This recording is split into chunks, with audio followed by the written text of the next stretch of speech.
The man burst out of the brush, eyes wide with terror as he ran, arms pumping, legs moving so fast they were almost out of control. Every few steps he twisted his head to glance wide-eyed behind him, as if Old Scratch, the devil himself, was behind him, closing in. Might as well have been. Based on his appearance, the terrified man looked like he shouldn't have been scared of anything. He was tall and rugged, with broad, powerful shoulders that strained the buckskin shirt he wore.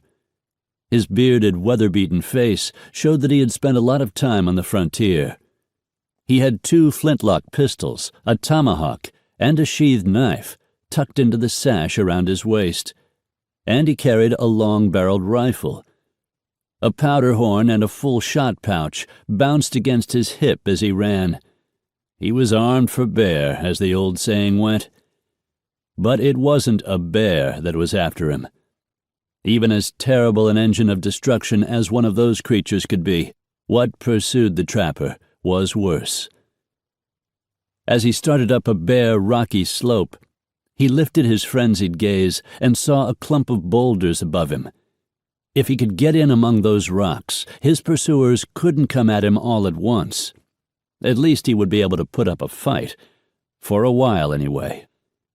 His heart slugged harder as he increased his pace.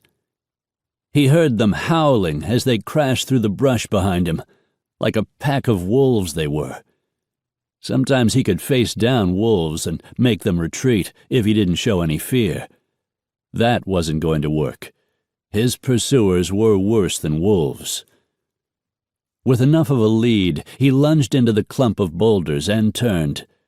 His pursuers had reached the edge of the brush, charged into the open, and started up the slope after him.